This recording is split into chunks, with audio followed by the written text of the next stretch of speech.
Yo! Video games. So, I feel not responsible, but I definitely feel like I am part of the discussion that's been happening. So, Pokemon Zaza released last week. And yeah, there was immediately like the usual kind of like, why does this game look like trash? Blah, blah, blah. It's so bad graphically. Unfortunately, it feels like there's been a sort of hostile sort of takeover of people looking for the next drama bait thing on the internet regarding, Pokemon looks like shit.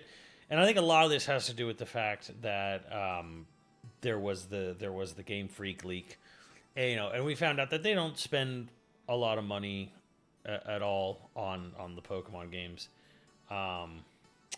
and that's kind of okay, that like adds it to the fuel of fire, but and I think it also, from what I understand too, is the gameplay in Pokemon Legends Zaza apparently is kind of similar to Xenoblade, like a Xenoblade Light style gameplay. So instead of being like, hey, Pokemon fans, if you liked the way this game played, you should really check out Xenoblade. But instead, it kind of quickly devolved into a sort of, hey, Pokemon fans, why do you keep paying money for games that look like trash when you could play like, these really good-looking games that play the same or better, and you got Xenoblade? I want to set the record straight a little bit here, which is, there are two truths, okay? There are two truths to this. Pokemon games absolutely look like shit, and they don't spend a lot of money on them, and they should look and play better. They should look and run better. That is true. The other truth is that if people still enjoyed the games and still enjoyed their time playing it, that's perfectly valid. And you're just, honestly, you cross a line into just being a dick. If someone's like, you know what, I know this game didn't look good, but I enjoyed it anyways. And then, no, you're a shill. You're a corporate bootlicker, blah, blah, blah, blah, blah. It's like, bootlicking is when you excuse or you try to claim the graphics were actually really good. You don't know what you're talking about. It's like, okay, they're not good. But that may not be what's important to you. Like, if you had fun with the game, great. There is absolutely nothing wrong with people enjoying a game with crappy graphics. Hello, Minecraft. As a person who routinely, weekly, will dunk on Pokemon, I dunk on Game Freak. Now, we can always say vote with your wallet, but Pokemon's kind of a franchise where, like, that doesn't really work or apply or mean anything, because if you're conscious enough to be on the internet and be, like, brain rotted from being online constantly, that you complain about the graphics in Pokemon, you're not the majority of people who buy Pokemon.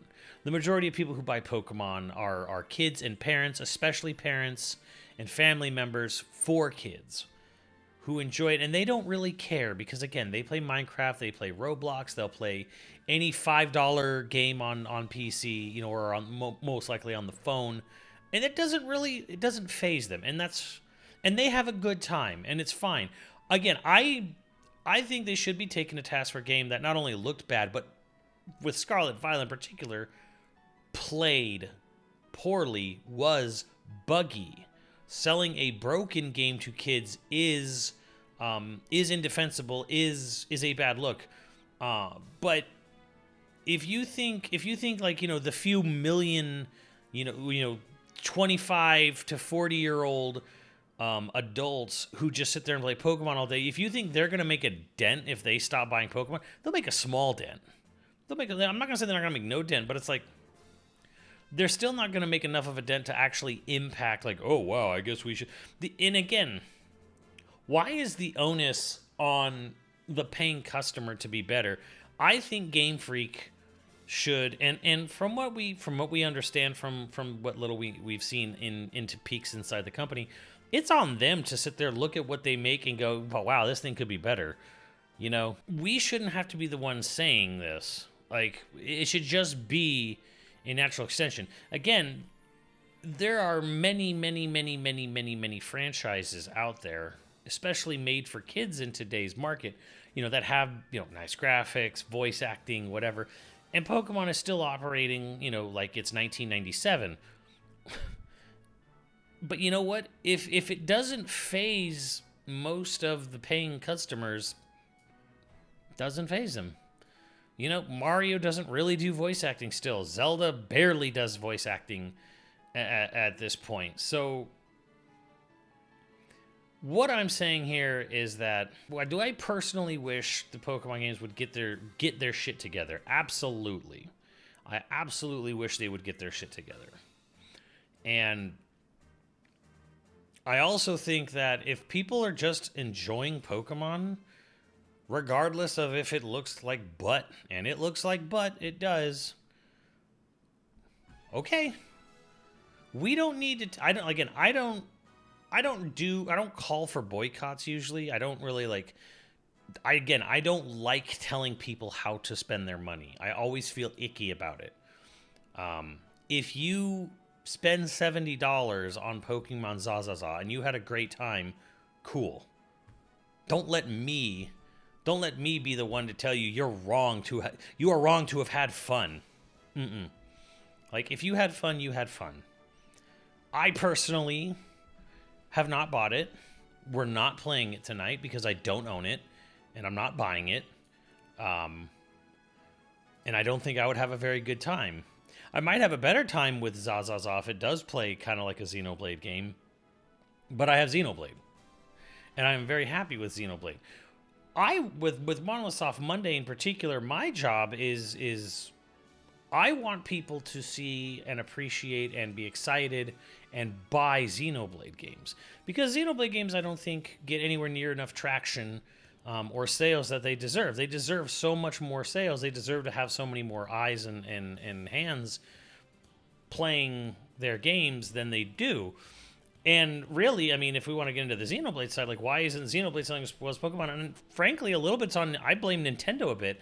Their insistence on you know, keeping its system exclusive kind of hurts it.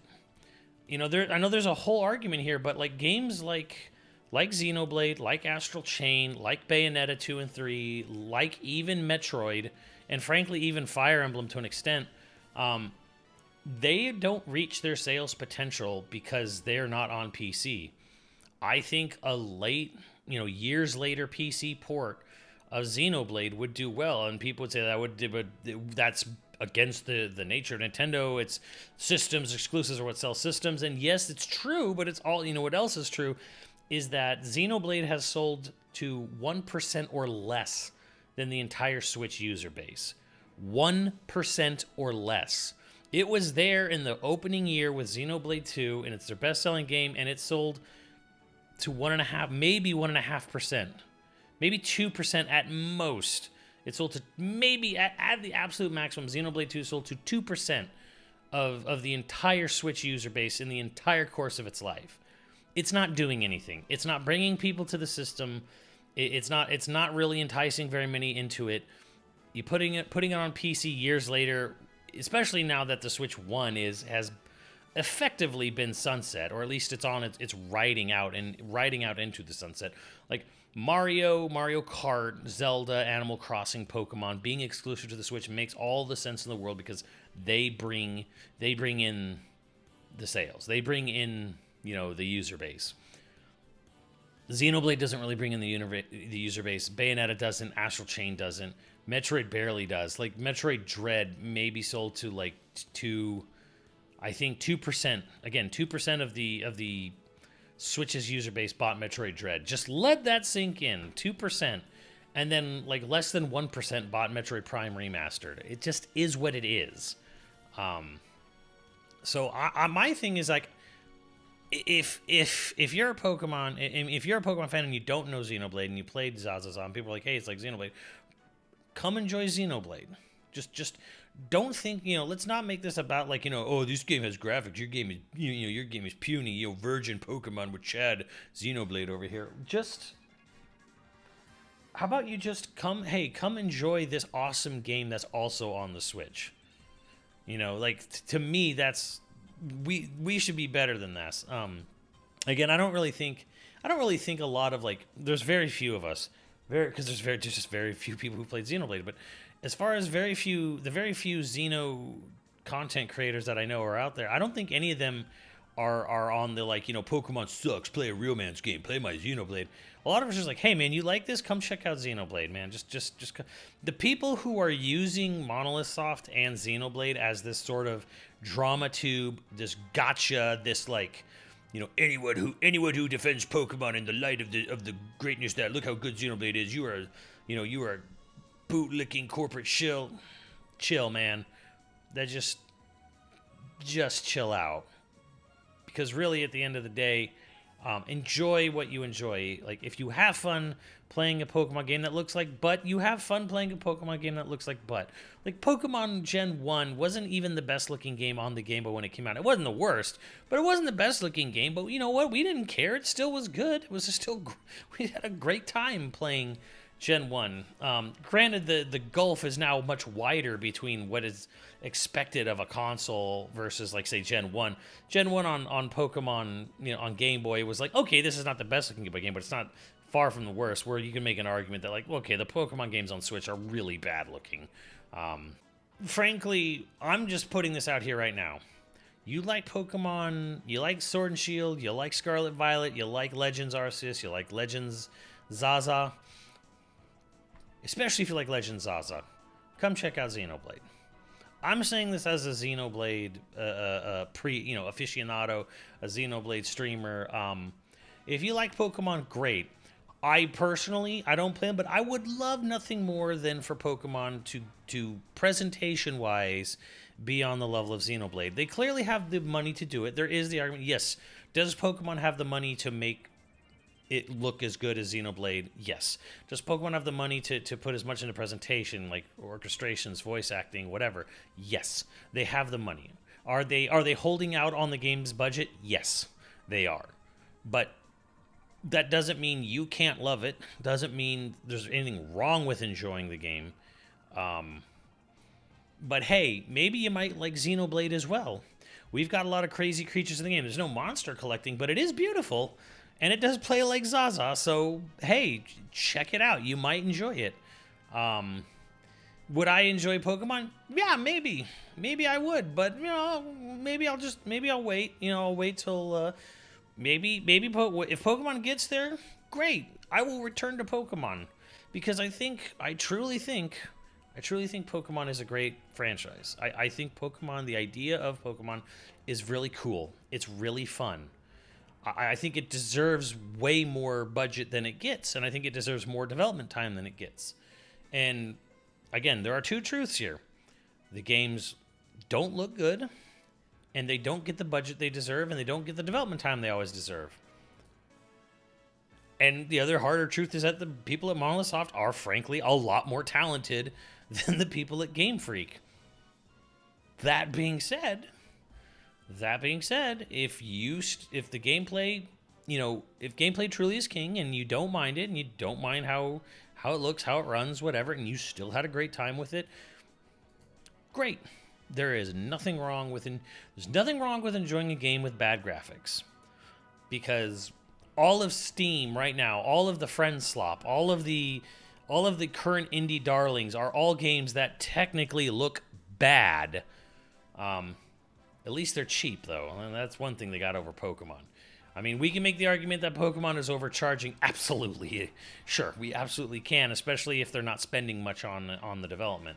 I mean, there are arguments here. Again, these can all be true.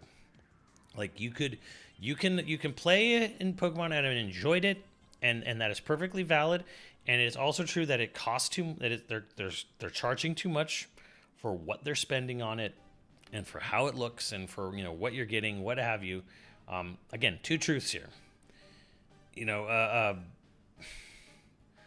Mario Kart 8 Deluxe should not have cost $60 when it came out, frankly, because it was a port. It was a port of an old, cheap, you know, discounted Wii U game with a little bit of upgrade.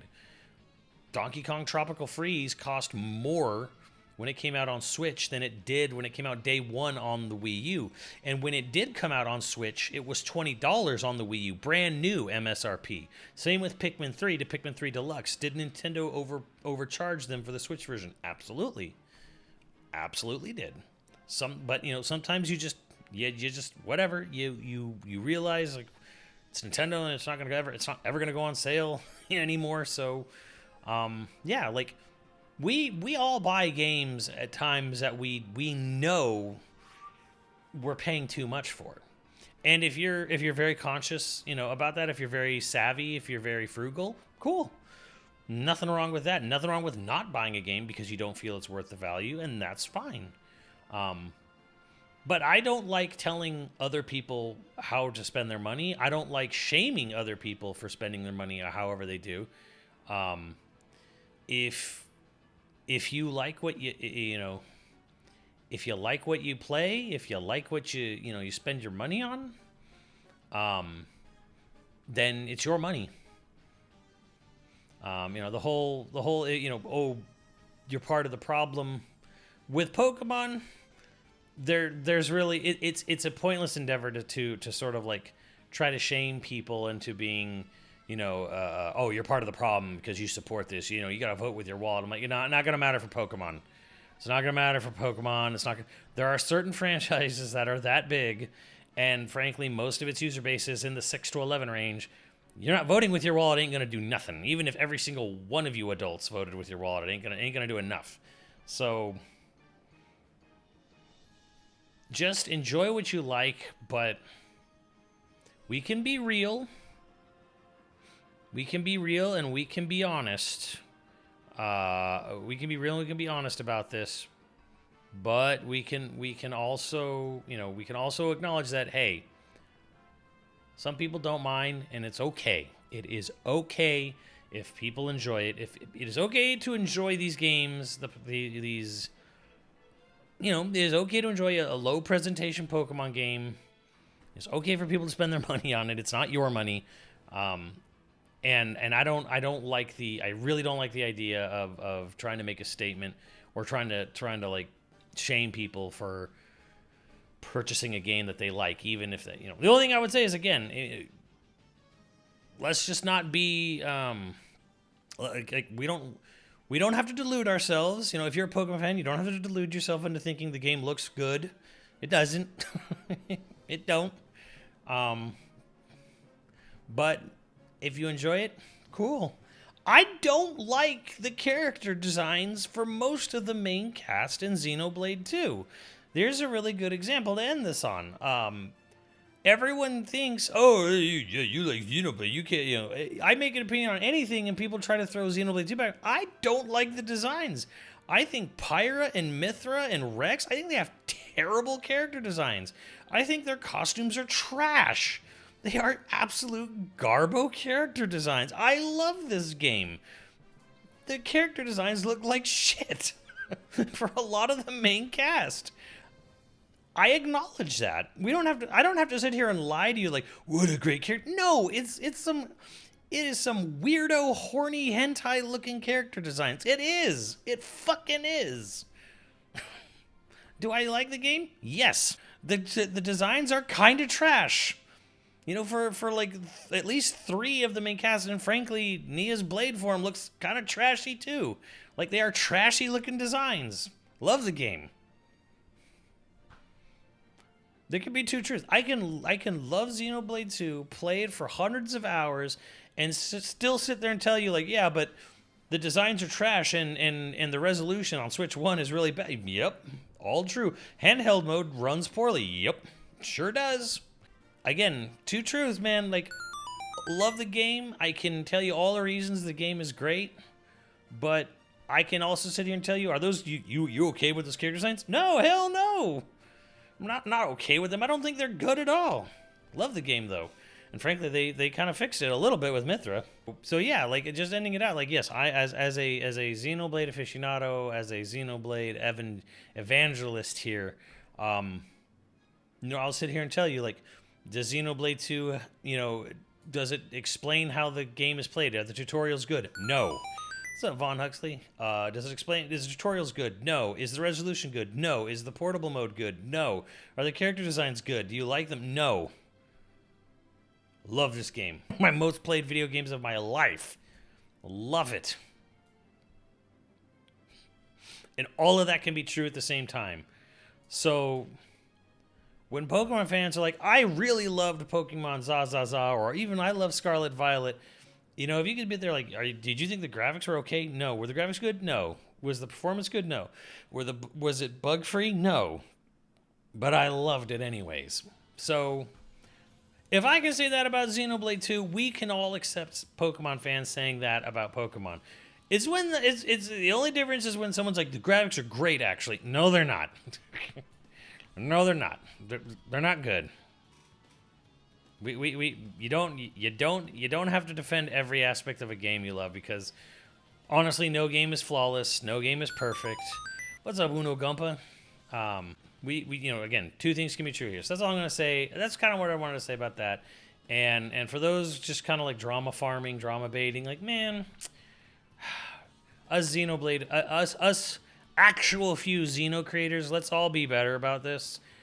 If you're a Pokemon fan and you're suddenly, you know, you're being those who are trying to trash you for, I hope those trashing Pokemon fans with Xenoblade graphics are not actually Xenoblade fans. I'm hoping those are just not that people. And if you are a Xeno creator and you're like, yeah, I like dunking on Pokemon fans, come on, be better. Hey, if you enjoyed it, come on over here, come take a look at this. You know, we know Pokemon Scarlet Violet runs 60 frames and runs well on the Switch too. So maybe at a discount we'll check out that. You check out Xenoblade. So yeah, at the end of the day, it's just like, hey, let's just, how about like just share. You know, you like that? Check this out. You know, but like, let's not stop trying to fucking dunk on people for how they enjoy their games and where they spend their money. You know, if someone has buyer's remorse for Pokemon, let them have buyer's remorse. You know, we don't need to dunk on them for that. And if someone is like, I still enjoyed it, cool. So that's all. That's pretty much what I'm going to say about that. That is my real talk on Pokemon versus Xenoblade debate. Is one as actual. If you're an actual Xenoblade fan, welcome the Pokemon. We should be welcoming the Pokemon community in. We should not be trying to dunk on anyone who enjoys Pokemon. We can dunk on Game Freak all day, all night, and I will dunk on Game Freak. They know good and goddamn well what they're doing, what they're releasing, what their contemporaries are making. They know good and goddamn well what Monolith Soft is doing, you know, next door.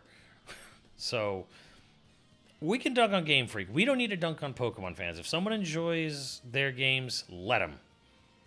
Hell, come play our game. Come check it out. You might become maybe you'll become a big Xenoblade fan with us.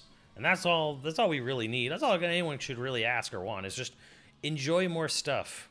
You know, like, don't eat at the same restaurant your whole life. Try other restaurants. You might find a new favorite. So, yeah. That's all I'm going to say on that. Thank you for attending my real talk on Pokemon and Monolith Soft.